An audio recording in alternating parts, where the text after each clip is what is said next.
I am mother of 3, and so our grocery bills are quite high. My husband works at a tech company, and I currently stay at home raising the kids who are 10, 7, and 3. I go food shopping at least twice a week, and I usually go to the King Colon near our house, though I sometimes go to the nearby Target as well. Those are 2 of a very small list of grocery stores in our quiet town. To give as much context as possible, we're an Italian family, and I'm currently 40 years old. This happened not even a year ago when I was 39. I was running behind on shopping one day, so I went much later than usual. The King Colon bias closes at 10, and it was definitely past 9 o'clock already. So I hurried over to the store with my flyers and coupons. The kids were complaining about a lack of food in the house, so I had to get a quick grocery run in. Most days I'd have to go shopping with my 3-year-old daughter Haley since it was late, and my husband was home from work at this time. For once, I was able to go shopping alone, which I consider a luxury. I got to the King Colon, which was pretty void of people at this hour, since it would soon be closing. I grabbed a cart and quickly started doing my laps down the aisles and grabbing whatever was on my list and whatever was on sale. I was in the cereal aisle when I got a tap on my shoulder, which startled me. I turned and saw a very tan man, about my height, with a baseball cap on a black OT and a red zipper-up hoodie and jeans on. He left and apologized for startling me, and said that he'd been looking everywhere for a specific bag of chips that was in my cart, and he asked where I found them. I politely told him the aisle, and he said he checked, but couldn't find it. So I actually led him exactly to where I found the chips. He thanked me with his awful breath, and I smiled and was about to walk back to my cart. But then he started making pointless conversation with me about why he liked those chips so much. Something silly, like the ingredients, or a lack of a specific ingredient. I kept trying to make it obvious that I was inching my way back to my cart. He wouldn't get the hint, though it was when he made a weird pause, and then said, "Gosh, you're pretty," that I said thank you, and then I had to get back to my shopping before they close. I went to my cart, but he followed me and kept talking to me at this point, as politely as I could. I told him I really would just like to shop in peace. He finally seemed to get the hint and walked away, but for the rest of my time in the store that night, I kept seeing that man circling the aisles, and each time he walked past the aisle I was in, he'd slow down or even stop and just look down at me. I was getting increasingly uncomfortable and hurried up my shopping. When I was finally done, I went to the checkout, and as I emptied my card, here comes Red Hoodie Guy with a whole 2 or 3 items, and he waits online right behind me. He doesn't say a word anymore, but I felt his gaze. Even through the back of my head, I was done checking out. I pushed my card away, and the man called out, "Have a good night, ma'am," and I ignored it as I was unloading my car. I noticed the Red Hoodie Guy in the parking lot, looking at me as he walked to his car. He got into a junky-looking Honda that must have been like 30 years old. He didn't turn the car on, though. He just sat in it. I finally finished loading my car, so I got inside, started it, and began driving out of the parking lot. I looked in my rearview mirror a few times, and I didn't see any headlights behind me, so I felt safe to drive home. It wasn't until I pulled into the driveway and looked to my left, down the street, that I realized there was a car with its headlights off, driving slowly down the street, approaching our house. He pulled to the curb a few houses down, looked to be that Honda from the parking lot. I went inside the house and called my husband's name. He came downstairs looking concerned, and I told him I was followed home by a creep. He hurried outside to the stoop, but by this time the car was already gone the following weekend late at night. When we were all in bed, we heard some shuffling around outside in the side yard.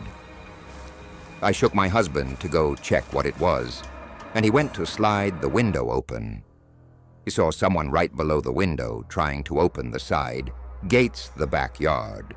But after hearing the window slide open, the man looked up and started to run. My husband grabbed the baseball bat from under the bed and ran outside. And when he came back a minute later, he said he saw the car speeding down the street, and he tried to chase after it. Perfectly described the shitty Honda that the red hoodie guy was driving. It was undoubtedly him. We phoned the police, and given the late hour, a police officer arrived to our house in under 5 minutes. I described the man and his car the best I could, and that was that he never returned to our house, not after seeing my angry husband chasing his car on foot with a bat still remains. Uncomfortable that a creep like that knows where I live, though. When I was in college, I worked at Wallbounds. The one I worked at was a 24-hour one, so a couple unfortunate people would always be stuck working that awful shift. I thought since I was 20 and in college that my boss would never put me on an overnight shift. But unfortunately, I guess when she has my school schedule and I told her I was off Mondays and Wednesdays, she saw me as a perfect sucker to stick on the overnight shift. Occasionally moving forward one day, I saw that I was scheduled for a Tuesday night from 12 a.m. to 8 a.m. I had to triple-check the schedule to make sure that that was right. I felt sick seeing that. And when I asked my supervisor why I was put on the overnight shift, he told me if I'm over 18, I don't really have a choice. I considered quitting, but I needed the job and money, so I just sucked it up and decided I'd do it this one time, and then tell my boss I can't do it ever again because I have to study for school. So I arrived at the store at 12 o'clock and relieved my co-worker, Amanda. Half the lights in the store were out at this hour to save on electricity. There were a surprising amount of customers in the store. When I got there, I guess, more people than I expected would do quick midnight shopping runs past 1 a.m., though the place was completely dead. Maybe 3 customers in the entire hour. As it got later in the night, there were less and less customers. It was past 2 a.m. by this point. I was as bored as humanly possible, and there hadn't been a customer in over an hour. I wondered if there were any other employees in the building. There had to be. I figured they couldn't have a lone 20-year-old running the whole place by himself. There was some bald guy who looked like he could be a manager that kept passing by the front registers every few minutes. He had a key ring attached to his car keys with like 10 keys on it, and he was holding a small backpack-type bag in his hand. So I said, "Excuse me, are you the manager?" And he came over and asked if it was my first day on the job, to which I said it was my first night shift. He shook my hand without giving me his name and asked me if I could go to the back warehouse of the store and organize the pallets. He said he'd watch the front. I didn't exactly know what that meant, but I'd figure it out. I walked towards the back of the store, and as I did, I saw him doing something to the entrance door of the store, like he was reaching for some switch on the side of it, as if he were locking it. I made my way into the back warehouse, where I saw a tall man who looked like he were 30, wearing a manager's vest that said Wallbounds. He saw my apron and introduced himself as Rob, the night manager. I said, "Oh, I thought the guy in the front was the night manager." And he looked puzzled and said, "Who?" When I described that man from before, he asked me to show him who I was talking about, because he was the only manager on duty. We didn't even make it out of the warehouse before all the lights in the store turned off. Rob told me to wait in the warehouse while he checks out what's going on. I watched as he walked through the warehouse doors into the darkness of the store, with the only light out there being from the lights of the dairy coolers that were still on. I sat on a box on the pallet and was on my phone trying to text any of my friends who could have been awake about what was happening, when I heard a door from inside the warehouse opening was on the other side of the warehouse, separated by the freezer and dairy fridge. There were two ways in and out of the warehouse back into the store. I still sat there now with my ears perked up, listening for any sounds, when I heard quiet, slow footsteps getting closer, followed by a voice saying, "Hey, kid, you in here?" But it wasn't Rob's voice. It was that bald guy's voice. I hurried out the warehouse doors into the store, but quietly I jogged to the front of the store looking for Rob. But I couldn't find him. I called out his name. Nothing. I grabbed my jacket and tried to open the exit door, but it wouldn't open automatically, so I tried to physically open it, but it was locked. I heard footsteps approaching from behind me, and I turned and almost screamed, but I realized it was Rob, the manager. He flicked some lever or something on the top right of the door and unlocked it, and he said in a panicked whisper to hurry and get outside. He followed behind me. We left the store and he got right on the phone with the police, and I heard his whole conversation. He said he believed an armed man locked himself into the Waldums and was probably trying to rob the place. I told him to tell the police that I think he was coming to harm me in the warehouse, which he relayed to the operator. He told me I should go wait in my car or leave. I'm sure because he didn't want the store to be held liable for anything. If something were to happen, I went and sat in my car and just watched for a little while. And within 10 minutes, there were at least 4 police cars outside the store.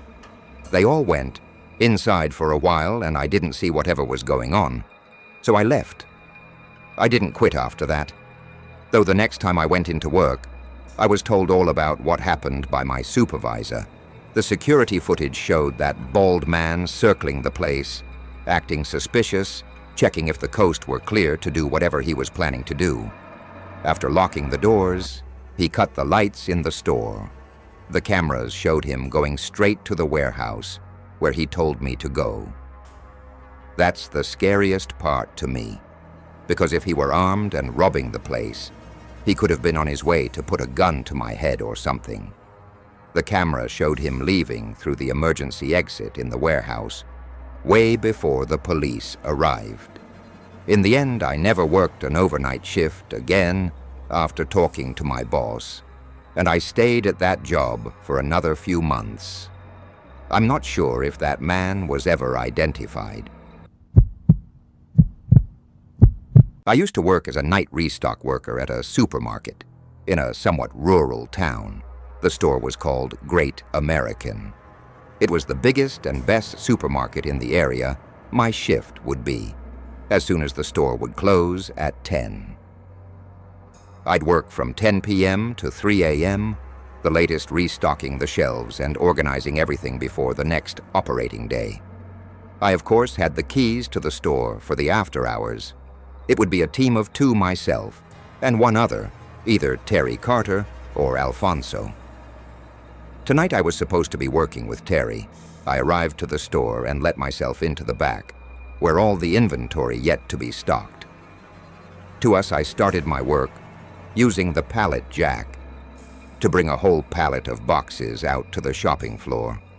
I started with the bread and nuts aisle, rotating the older loaves in the front and putting the newer loaves in the back.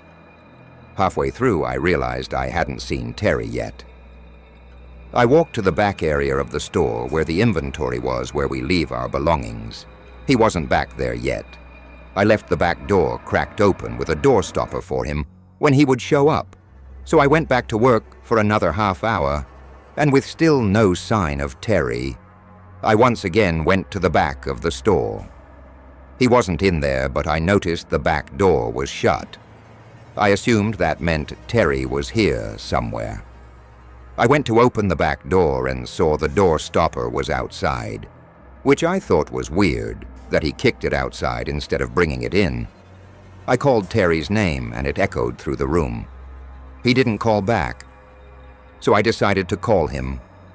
He picked up sounding like he was in bed, and I asked him if he was at work.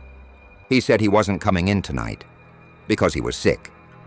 Suddenly I got the chills. I told him someone kicked the door stopper off the door, and he said it could have just come undone itself. Nobody else was scheduled to work that night.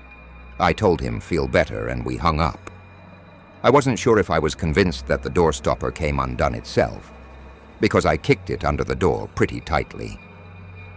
I did a quick look around, just to make sure no one was in the back of the store, and when I didn't see anyone, I went back to work. Though I felt a slight sense of unease the whole time, I was stocking the remainder of the bread when I heard a loud sound echo from across the shopping floor. Okay, now someone had to be in here. I got off my knees and went to the middle aisle that intersected all the other aisles. I looked straight down the aisle and stood there for a hot second, and all the way on the opposite side of the store, in the dairy aisle, a man dressed in black walked past the middle aisle looking down in my direction. I felt my heart drop. It felt like that scene from the movie Signs where the alien walks past the birthday party. I had to think, logically, that maybe this was someone else filling in for Terry's shift that our boss didn't tell me about. I started to speed walk down the center aisle and yelled, "Excuse me," very loudly. I looked to the left, down every aisle I passed, since he went towards the front of the store. In one of those aisles, he was waiting at the end of it, standing there fully facing my direction when he saw me. He walked out of sight in the direction I was just coming from. I yelled, "Excuse me," again, and started to run down that aisle to catch up to him. I didn't get a good look at his face. Yet when I got to the front of the aisle by the cash registers, I looked down the direction he went, and I saw him all the way at the end by the bread aisle. Half his body was hidden behind the shelf. His mouth was hanging open, and he started to wave me over, but he didn't say anything. His face was freaking me out. I attempted one more time to speak to him and said, "Who are you?" And he disappeared behind the shelf. I wasn't being paid enough for this. I went outside to sit in my car and call my boss. He picked up, and I told him there was some random freak roaming around the store. He told me to get him out of there if I can, or call the police to get him out. I was not going to attempt to physically remove a crazy person from the store, so I called 911. I waited in my car until a police car showed up. I greeted the officer and asked him to follow me inside. We walked around the place, looking for the man, and we saw him at one of the aisles again, creepily standing there again, as if playing a game. When the police officer commanded him to come here, he actually listened. He was put in handcuffs, and he was the strangest man I'd ever seen. He kept smiling and looking at me nonstop, licking his lips. He had huge bags under his eyes. The only words he spoke were when answering the police officer, saying he was looking for a snack. I didn't like the way he was looking at me as the police officer was walking him back outside to his car. It was this menacing, threatening smile that I haven't forgotten to this day. I continued my work after that. Needless to say, I never left any of the doors open again.